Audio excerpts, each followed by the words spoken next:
I saw a stat that 1 in 4 men say they feel lonely every single day, and somewhere between 15 to 20% of men report to not having a single close friend. So we know loneliness is fueling depression, addiction, and suicide. From your perspective, what in the hell is going on with men today? Why, with all this technology, why with all this access, are men feeling more isolated than ever before?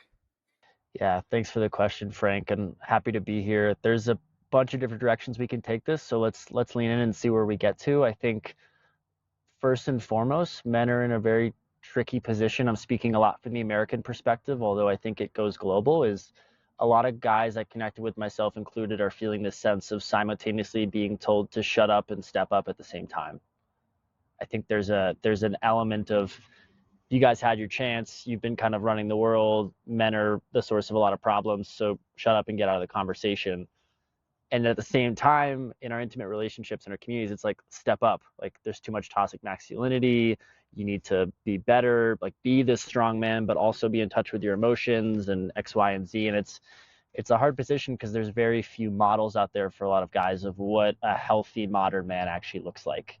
Like, how do you be in touch with your anger in any sort of positive way? How do you maintain a good sex life when you're also being asked to provide for your family? I mean, there's just so much, there's a lot of weight, I think, being put on guys. This is not a zero-sum game. That does not mean guys have it all bad and no one else does. It's just that we need to pay attention to the men in our world, because guys are responsible for the vast majority of homicides, imprisonment, like you name it. And I think what's happening is guys just don't have the tools and skills or even understanding that opening up in community and sharing about what's going on is the exact direction they need to walk in. Because when guys are feeling stuck and isolated, the last thing they often want to do, myself included, is to open up about it. And one of my favorite quotes is from Joseph Campbell, which is, "The cave we fear to enter holds the treasure we seek." And I think for a lot of men, that healthy male role model and a respected man they want to be is going through the cave. And the cave is oftentimes like, what's going on? Like, you got to talk to some people about it. It doesn't have to be a therapist, but you need a community and you need people that you can trust, that you can share with, because we're not meant to do this by ourselves. We never were. Yeah, I'm glad you made a really important point there. Sometimes, this conversation will perhaps enter into a territory where it originally wasn't meant.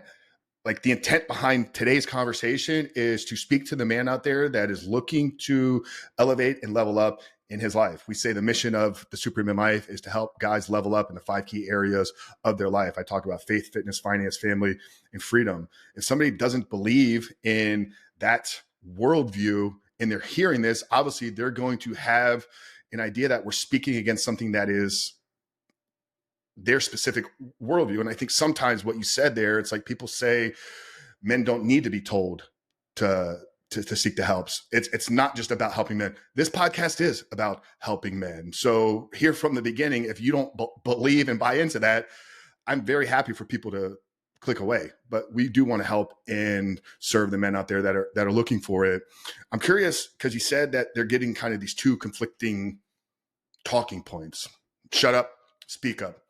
Where is that narrative coming from? Is it coming from the same voice, or are they listening to two different voices that are telling them a conflicting point of view? Yeah, that's a great question, Frank. I guess to put it simply, there's the external and internal. So inside, it's some version for most of us of self-talk. And for anyone who's ever paid attention to the voice inside their head, they probably wouldn't speak to their worst enemy even close to how they would speak to themselves. There's a mechanism in our minds, there's many different ways we could call it, that I judge is often linked to survival, right? To put us into a state of trying to find safety at all costs. What it does in this modern world a lot of times is just puts us into a state of fear. It tells us that things aren't safe. The other piece is the external, like the news cycle, social media is painting a very hard picture of reality right now. No matter who you are, what you look like, what your gender is, what you believe in, if you read enough social media, frankly, if you're on it for 5 minutes, it's probably going to tell you, like, what's the point of trying? Like, the world is looking bleak depending on the story you're telling yourself. And I think that's the link, is what is the story we're telling ourselves about us, about our community, about our life? And to your point, Frank, like how much hope and faith do we have that we can be better? First of all, individually, because a lot of guys I talk to and work with are very accustomed to the things they don't want being their reality. Like a typical man that we work with at Groups for Men is, I'd say, has a way easier time telling you this is all the things that I don't want. And if I ask them, what is it that you really do want in life, they draw a blank, because a lot of us haven't been given the space or faith to know that it's okay to want more for ourselves than what we had before. It's such an important part, man. I had a very in-depth talk with our community a couple of weeks ago. I turned it into a solo cast for our other show, The Rebuilt Man. Napoleon Hill pointed out, I think Think and Grow Rich is such a foundational book. A lot of people thinking about money, success, business, entrepreneurship. Like if you look at it through a lens of growth and development and success in building relationships and overcoming pornography addiction, all those lessons apply. And it's like the thing that Napoleon Hill points to is desire is the beginning of all success. If we want to change our life, we have to desire change more than we accept the status quo. If we want to create meaningful relationships, we have to desire connection with others more than we accept isolation. I think that has been something that's truly been awoken in me since I started working with men, is most men don't have that. They've either accepted the status quo, they've either been told in the past that they aren't worthy, right? Maybe some of that internal dialogue and narrative is coming from programming and beliefs. So if a guy is trying to maybe rewrite this desire, recraft what he ultimately wants, where would you say is the first entry point into that? I'm all about tangible tools. What's step one? Because all of this sounds beautiful, and if you're a man out there, or a woman who loves a man who wants to share this with him to help put his life in the right direction, where do you start? I'll give you a practice I use, which is I write a letter to myself.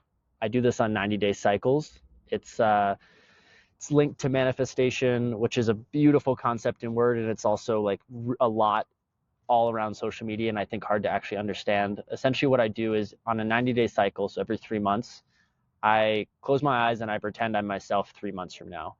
And I have a magic wand and I imagine, like, what is the absolute beautiful, best desired state of my life 3 months from now? And I write a letter to myself today from future Tom. This is not your ticket to saying, like, that means you get to sit back and have all that.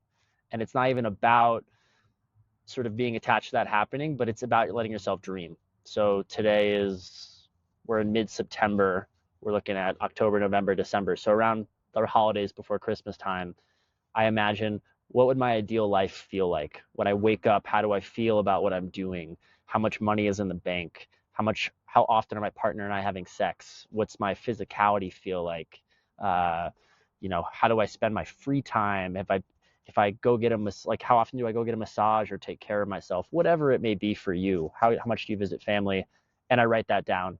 I write the letter, I edit it, and I read myself that letter every single day as a reminder of what is laying ahead of me if I trust and stay on this path. And then the sort of logical male mind gets to go of like, hey, let's reverse engineer this. What are the daily things I need to do to actually get myself to this desired life?